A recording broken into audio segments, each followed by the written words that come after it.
ونستغفره ونؤمن به ونتوكل عليه ونعوذ بالله من شرور أنفسنا ومن سيئات أعمالنا من يهده الله فلا مضل له ومن يضلله فلا هادي له ونشهد أن لا إله إلا الله وحده لا شريك له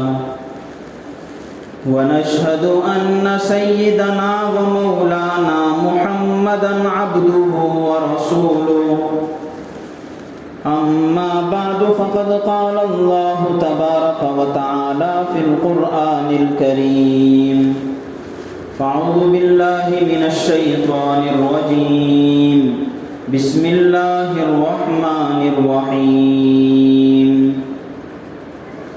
يا أيها الذين آمنوا بالله ورسوله والكتاب الذي أنزل من قبل ومن يكفر بالله وملائكته ورسله واليوم الآخر فقد ضل ضلالا بعيدا وقد قال تبارك وتعالى قل إنما أنا بشر مثلكم يوحى إلي أنما إلهكم إله واحد فمن كان يرجو لقاء ربه فليعمل عملا صالحا ولا يشرك بعبادة ربه أحدا صدق الله العظيم وصدق رسوله النبي الكريم ونحن على ذلك لمن الشاهدين والشاكرين الحمد لله رب العالمين.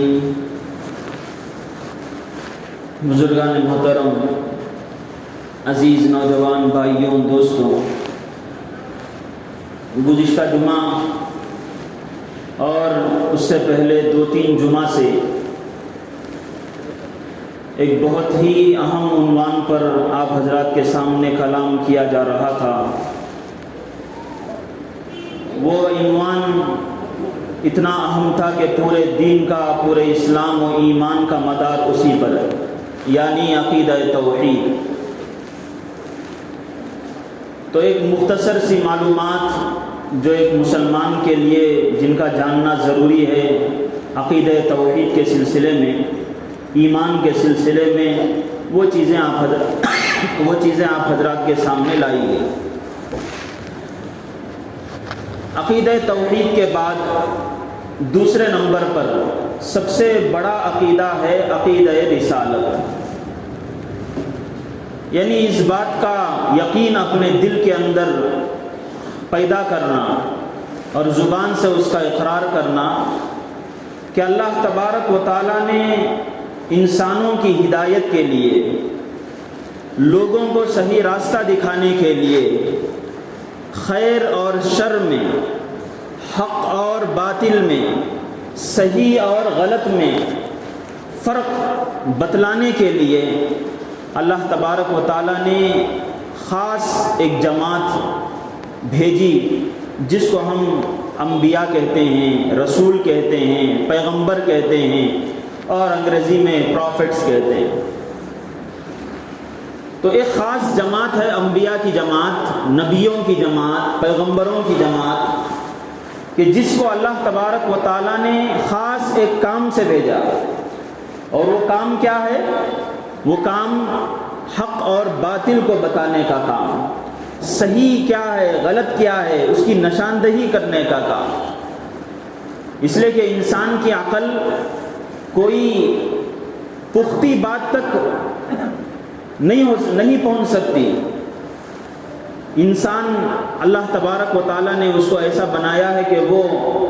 اپنے ماحول سے متاثر ہوتا ہے. ماحول جیسے اسے فراہم کیا جاتا ہے ویسے ویسے اس کی زندگی ڈھلتی جاتی ہے. گھر کے اندر جیسا ماحول ہوگا، دیندارانہ ماحول ہو تو اس کی زندگی دیندارانہ گزرے گی. اللہ نہ کرے اس کی پہنچ کسی دوسری جگہ پہنچ جائے، کفر پر اور شرک پر جن گھروں میں باتیں ہوتی ہیں وہاں اس کی پرورش ہو تو پھر اس کے رنگ میں بھی کفر اور شرک کی چیزیں داخل ہو جاتی ہیں۔ تو انسان ایسا ہے کہ اس کی فکر، اس کا خیال، اس کی سوچ اپنے ماحول کے تابع ہوتی ہے۔ جیسے اسے تعلیم دی جائے، جیسے اسے ماحول فراہم کیا جائے، جیسے اس کے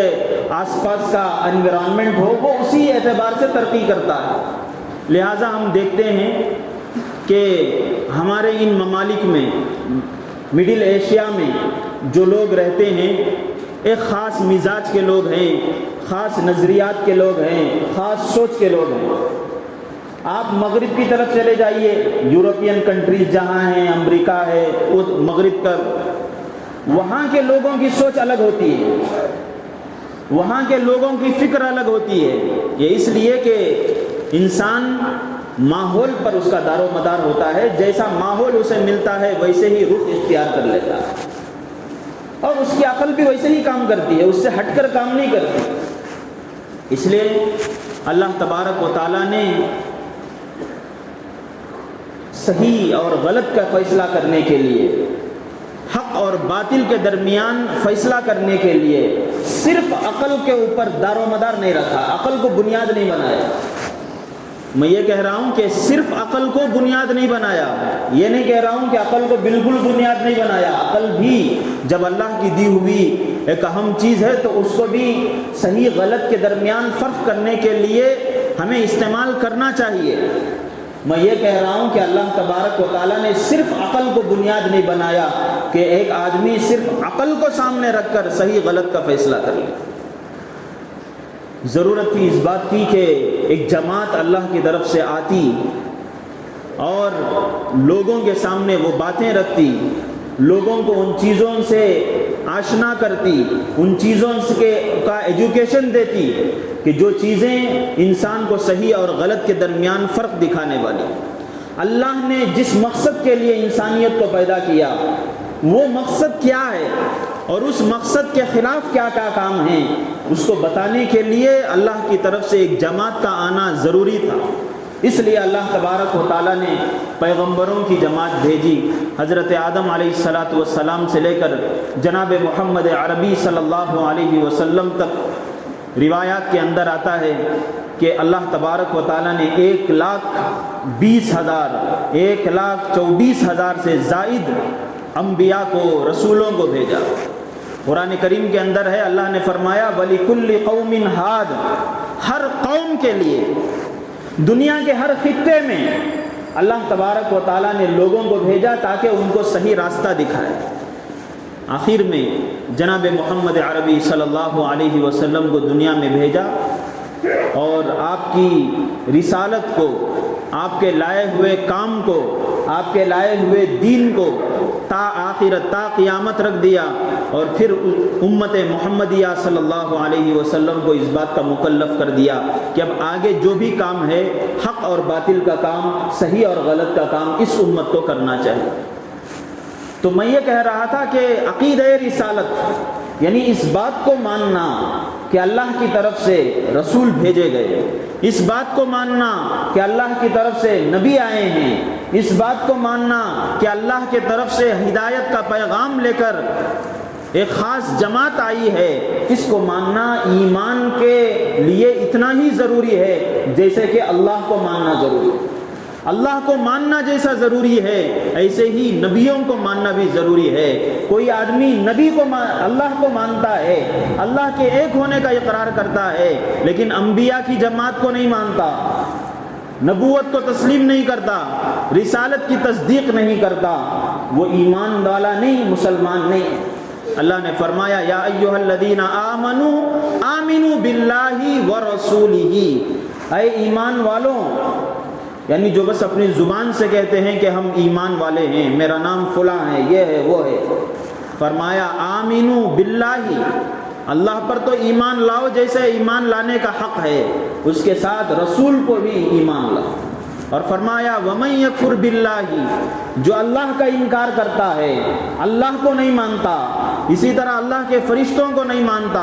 اللہ کے رسولوں کو نہیں مانتا، فرمایا فقد ضل ضلالا بعیدا، وہ بہت دور کی گمراہی میں جا کر پڑا ہے، اللہ سے اس کا کوئی تعلق نہیں۔ تو عقیدہ رسالت، نبیوں کو ماننا، انبیاء کو تسلیم کرنا، دل سے یقین کرنا، زبان سے ان کا اقرار کرنا، یہ بھی ضروری ہے۔ کسی کے دل کے اندر یہ بات آ سکتی ہے کہ اللہ تبارک و تعالیٰ نے نبیوں ہی کو کیوں بھیجا؟ اگر اللہ چاہتا تو جس طرح شروع دور سے لے کر اب تک اللہ نے کتابیں نازل کی ہیں، حضرت داؤد علیہ السلام پر زبور نازل ہوئی، اس سے پہلے حضرت موسیٰ علیہ السلام پر تورات نازل کی گئی، اور اس سے پہلے حضرت ابراہیم علیہ السلام پر بھی صحیفے اترے، اور بھی کئی سارے انبیاء ہیں، رسول ہیں، جن کو اللہ تبارک و تعالیٰ نے باقاعدہ کتابیں عطا فرمائیں، باقاعدہ شریعت عطا فرمائی، اور کچھ کتابیں بھی نازل فرمائیں۔ کسی کے دل میں یہ خیال آ سکتا ہے کہ جب اللہ تبارک و تعالیٰ کتابوں کو نازل کرنے کا کام کر رہے ہیں، جس میں حق اور باطل کا فرق بتایا گیا ہے، اور اس کے اندر صحیح اور غلط کیا ہے اس کا معیار بھی بتا دیا گیا ہے، تو بھی انبیاء کو بھیجنے کا کیا مقصد؟ اس کا جواب ظاہر ہے کہ جو چیز جتنی نازک ہوتی ہے، جو چیز جتنی اہم ہوتی ہے، جس چیز کا امپورٹنس زیادہ ہو جاتا ہے، دنیا میں بھی ہم دیکھتے ہیں کہ صرف اس کے ڈائریکشنز، اس کو استعمال کرنے کی چیزوں پر اکتفا نہیں کرتے، بلکہ باقاعدہ طور پر کمپنی سے ایک آدمی آتا ہے، استعمال کرنے کا طریقہ بتاتا ہے۔ اللہ تبارک و تعالیٰ نے، بلکہ عقل، انسان کی عقل ہی یہ خود کام کرتی ہے کہ کوئی چیز بڑی اہم ہے، گھر میں ہم فریج منگائے ہیں، گھر کے اندر ہم نے واشنگ مشین منگائی، سالوں سے واشنگ مشین ہم لوگ استعمال کر رہے ہیں، سالوں سے فریج استعمال کر رہے ہیں، ایک فریج خراب ہو گیا، دوسرا منگایا گیا، لیکن دوسرے کو بھی بتانے کے لیے کمپنی والا ایک آدمی کو بھیجتا ہے، وہ آ کر بتلاتا ہے۔ اگر آپ اسے یہ کہیں کہ بھئی ہمیں جانتے ہیں 10 سال سے ہمارے گھر کے اندر فریج رکھا ہوا ہے، تو وہ یہی کہے گا کہ سر ہماری جو ڈیوٹی ہے وہ کرنے دیجیے، آپ سن لیجیے۔ وہ بتلاتا ہے، کیوں؟ اس لیے کہ وہ ایک خطیر رقم، بڑی رقم اس کے پیچھے لگتی ہے، اور اس کو سمجھانے کے لیے باقاعدہ طور پر آدمی آتے ہیں۔ اسی طرح ایک موٹی سی مثال ڈاکٹری کی رکھ لیجیے۔ آج اگر ہم انٹرنیٹ پر آن کر کے دیکھیں تو ڈاکٹری کی جو اس کے جو فن کی جو کتابیں ہیں، کوئی بھی زبان ایسی نہیں کہ جس کے اندر اس فن کی کتابیں موجود نہ ہوں۔ اردو کے اندر بھی مل جائیں گی، اور انگریزی کے اندر بھی مل جائیں گی، اور دوسری زبانوں میں بھی مل جائیں گی۔ لیکن اگر کوئی کہے کہ بھائی اس ڈاکٹر کے پاس چلے جاؤ، وہ بہترین انگریزی جانتا ہے اور وہ پوری کتابیں پڑھا ہوا ہے، لیکن بس اتنا ہے کہ وہ کسی کے پاس اپنی مشق نہیں کیا ہے، بس کتابیں پڑھ لیا ہے، تو کوئی بھی آدمی اپنے جان کو دھوکے میں ڈالنے کے لیے نہیں جائے گا، اس لیے کہ یہ ایک فن ہے۔ اس فن کو صرف ایک کتاب کے ذریعے سے حاصل نہیں کیا جا سکتا، باقاعدہ اس کی ٹریننگ لی جاتی ہے۔ اللہ تبارک و تعالیٰ نے قرآن کریم کے اندر ارشاد فرمایا کہ اللہ تبارک و تعالیٰ نے انبیاء کی جماعت کو، اگرچہ کہ وہ انسان ہیں، اگرچہ کہ اللہ تبارک و تعالیٰ نے انسانوں میں بنایا، اور قرآن کریم میں بھی اللہ تبارک و تعالیٰ نے اعلان کرنے کا حکم فرمایا، اے نبی آپ کہہ دیجئے انما انا بشر، کہ میں ایک انسان ہوں، بشر ہوں، لیکن ساتھ ساتھ ہمارے جیسے بشر نہیں ہیں۔ اللہ نے فرمایا فَإِنَّكَ بِأَعْيُنِنَا، نبی علیہ السلام سے فرمایا کہ آپ ہماری نگرانی میں، یعنی آپ ہمارے ٹریننگ سینٹر میں تھے، آپ کو ہم نے بنایا ہے، یہ طاقت عطا فرمائی ہے ہم نے کہ آپ ہمارے احکامات کو ہم سے لے سکیں، ہمارے فرشتوں کو دیکھ سکیں، ہماری کتاب کو حاصل کر سکیں۔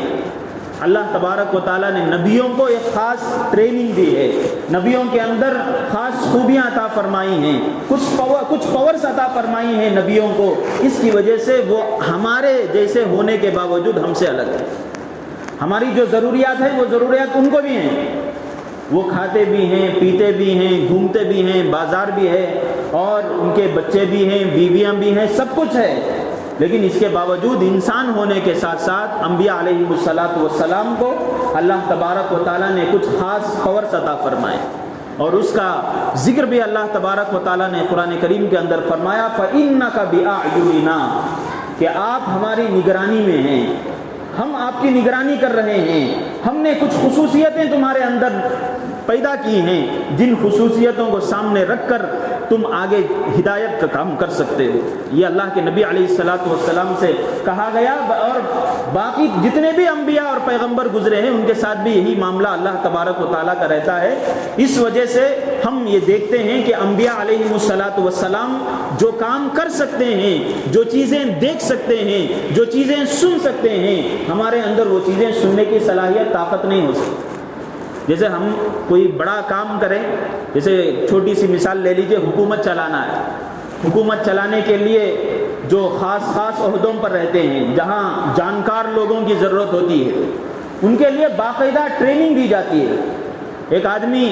IAS آفیسر بننا چاہتا ہے تو اس کے لیے باقاعدہ ٹریننگ ہے، اس کا امتحان لیا جاتا ہے، اسے ویسے ہی تیاری دلائی جاتی ہے، اس کا امتحان لیا جاتا ہے، اس امتحان پر وہ کامیاب ہونے کے بعد اب اسے آگے میدان میں اتارا جاتا ہے۔ اللہ تبارک و تعالیٰ نے بھی انبیاء علیہ السلام کو، نبیوں کو، پیغمبروں کو اپنی نگرانی میں رکھا۔ نگرانی میں رکھنے کے بعد ان کے اندر ایسی طاقتیں عطا فرمائی کہ ہم اور آپ اور انبیاء کے علاوہ جو بھی لوگ ہیں ان طاقتوں کے ساتھ متصف نہیں ہیں، وہ طاقتیں ہمارے اندر نہیں۔ یہ اس لیے کہ اللہ تبارک و تعالیٰ نے ان کو چنا، اور چن کر وہ چیزیں اللہ نے عطا فرمائیں۔ ایک واقعے سے آپ اس کا اندازہ لگا سکتے ہیں۔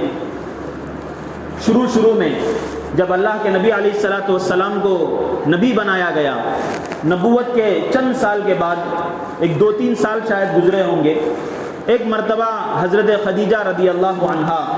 اور جناب محمد عربی صلی اللہ علیہ وسلم بازو میں بیٹھے ہوئے۔ حضرت جبرائیل علیہ السلام آتے ہیں، آ کر آپ صلی اللہ علیہ وسلم سے بات کرتے ہیں اور یہ کہتے ہیں کہ اللہ تبارک و تعالی حضرت خدیجہ کو ان کی قربانیوں کی وجہ سے اور انہوں نے دین کے لیے جو خدمات انہوں نے انجام دی، نبی کے لیے جو خدمات انہوں نے انجام دی، اس کے بدلے میں اللہ تبارک و تعالی حضرت خدیجہ کو سلام کرتا ہے، سلام پیش کرتا ہے، اور نبی علیہ السلام سے کہا کہ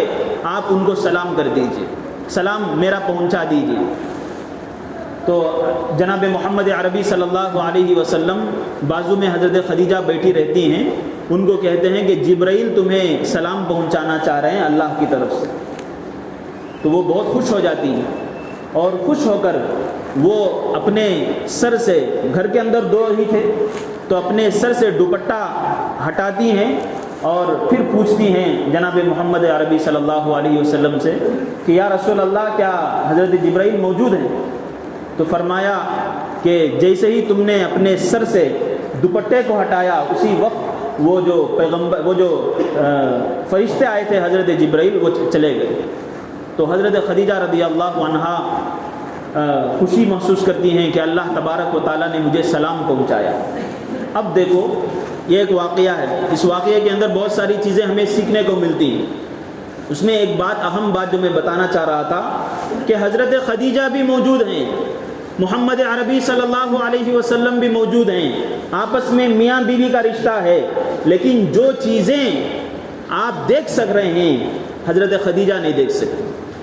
حضرت جبرائیل علیہ السلام کو دیکھ رہے ہیں، ان کی بات سن رہے ہیں، لیکن حضرت خدیجہ رضی اللہ عنہا وہ چیزیں نہ سن رہی ہیں نہ دیکھ رہی ہیں۔ معلوم کیا ہوا کہ عام آدمی ایسا نہیں کر سکتا۔ ایک مرتبہ محمد عربی، جناب نبی اکرم صلی اللہ علیہ وسلم مسجد کے اندر آتے ہیں، دیکھتے ہیں کہ صحابہ کی ایک جماعت ایک کونے میں بیٹھی ہوئی ہے، آپس میں کچھ بات چیت کر رہی ہے اور کھلکھلا کر ہنس رہی ہے۔ آپ آتے ہیں مسجد کے اندر اور آ کر ان صحابہ سے کہتے ہیں کہ تم لوگ کھلکھلا کر ہنس رہے ہو، جو چیزیں میں دیکھتا ہوں وہ چیزیں اگر تم دیکھ لو، جو چیزیں میں سنتا ہوں ان چیزوں کو اگر تم سن لو، تو پھر یہ ہنسنا، یہ کھلکھلانا، یہ سب چیزیں بند ہو جائیں گی اور تم رونے میں لگو گے۔ تو صحابہ چونک اٹھتے ہیں، حدیث کی کتابوں کے اندر یہ واقعہ ملتا ہے۔ تو معلوم یہ ہوا کہ انبیاء علیہم الصلاۃ والسلام کو اللہ تبارک و تعالیٰ نے کچھ خصوصیات عطا فرمائی ہیں، کچھ پاورز عطا فرمائے ہیں، اور وہ پاورز کیا ہیں؟ وہ صلاحیت ہے، وہ قابلیت ہے، وہ طاقت ہے جو اللہ تبارک و تعالیٰ کے کلام کو لینے کی طاقت، وہ طاقت دوسروں کو حاصل نہیں، دوسری کسی مخلوق کو حاصل نہیں۔ قرآن کریم کے اندر اللہ نے ارشاد فرمایا لو انزلنا هذا القرآن على جبل، اگر ہم یہ قرآن، یہ اللہ کی کتاب کسی پہاڑ پر نازل کر دیتے، پہاڑ بڑا سخت اور بڑی اللہ تبارک و تعالیٰ کی طاقتور مخلوق سمجھا جاتا ہے، پہاڑ بہت بڑا پہاڑ، صدیاں گزر جائیں ذرہ برابر بھی اس کے اندر فرق نہیں آتا، اتنا مضبوط پہاڑ ہونے کے باوجود اللہ تبارک و تعالیٰ فرماتے ہیں لو انزلنا هذا القرآن على جبل، اگر اس پہاڑ کے اوپر اگر ہم قرآن کریم نازل کر دیں تو یہ پاش پاش ہو جائے گا، پیس پیس ہو جائے گا، بکنی ہو جائے گا۔ معلوم یہ ہوا کہ کچھ چیزوں کو حاصل کرنے کے لیے، کچھ چیزوں کو لینے کے لیے ایک طرح کی قابلیت ہوتی ہے، ایک طرح کی طاقت کی ضرورت ہوتی ہے، آدمی کے اندر ایک استعداد پیدا ہونا چاہیے، اس کے بعد وہ چیزیں حاصل ہوگی۔ اور اللہ تبارک و تعالیٰ نے جناب محمد عربی صلی اللہ علیہ وسلم سے لے کر اس سے اوپر حضرت آدم علیہ الصلاۃ والسلام تک جتنے انبیاء، جتنے رسول، جتنے پیغمبر بھیجے ہیں، ان کو وہ خاص خصوصیتیں عطا فرمائی تھی، وہ خاص چیزیں عطا فرمائی تھیں جس سے وہ ہدایت کا کام اللہ تبارک و تعالیٰ لے سکے۔ تو میں نے بات اس پر شروع کی تھی کہ اللہ تبارک و تعالیٰ اپنی مرضی کی چیزوں کو، اپنی خوشی کی چیزوں کو اور اپنی ناپسندیدگی کی چیزوں کو، حق اور باطل کو سمجھانے کے لیے اور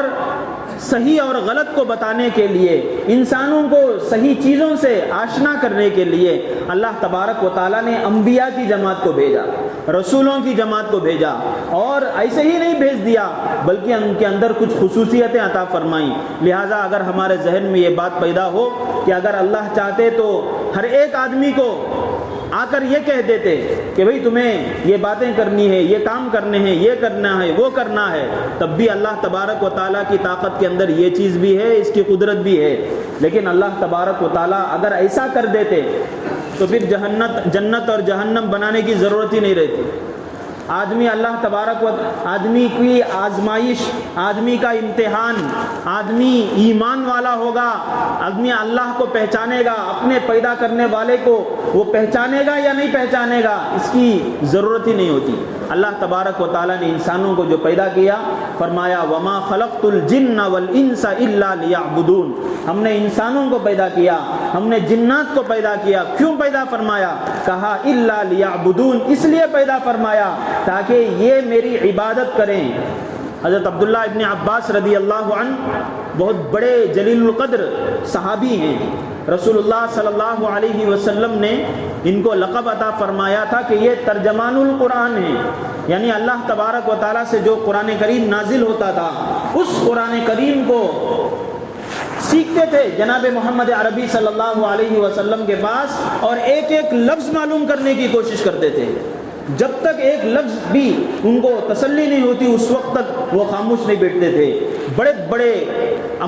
بڑے صحابی، بڑے بڑے خلفاء ان کے پاس سے سیکھتے تھے چیزیں۔ حضرت عمر رضی اللہ عنہ کو کوئی آیت کے بارے میں کوئی بات پوچھنی ہوتی تو وہ حضرت عبداللہ ابن عباس کو بلاتے، اس لیے کہ انہوں نے سیکھا تھا باقاعدہ طور پر۔ تو حضرت عبداللہ ابن عباس رضی اللہ عنہ اس آیت کے بارے میں فرماتے ہیں کہ یہاں پر اللہ نے جو کہا کہ ہم نے انسانوں کو اور ہم نے جنات کو جو پیدا کیا اپنے عبادت کے لیے پیدا کیا ہے، لیعبدون۔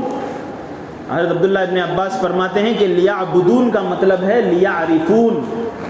یعنی اپنے خالق کو، اپنے مالک کو، اپنے پیدا کرنے والی ذات کو پہچاننے کے لیے، صحیح طور پر پہچاننے کے لیے اللہ تبارک و تعالیٰ نے انسانوں کو اور جنات کو پیدا کیا۔ اگر اللہ ہی اتر جاتا اور اگر سب لوگوں کو یہ بتا دیتا کہ بھئی میں تم کو پیدا کیا ہوں، تمہیں یہ کام کرنے ہیں، یہ کام کرنے ہیں، تو پھر اللہ تبارک و تعالیٰ نے جو پیدا کیا وہ مقصد ہی فوت ہو جاتا۔ تو اللہ تبارک و تعالیٰ نے صرف کتابیں نازل کر کے چپ بیٹھ گیا ہو، ایسا بھی نہیں، اور ایسا بھی نہیں کہ اللہ تبارک و تعالیٰ خود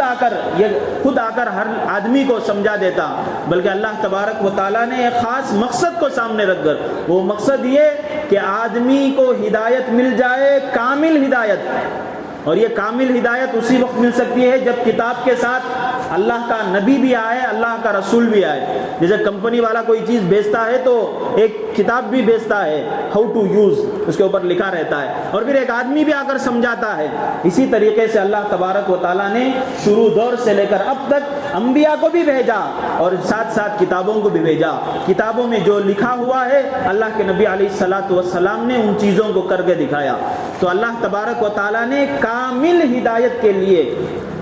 رسول کو بھی بھیجا، کتاب بھی بھیجی۔ صرف کتاب نازل کرتا اللہ تبارک و تعالیٰ تو پھر ہدایت کامل نہیں ہو سکتی تھی،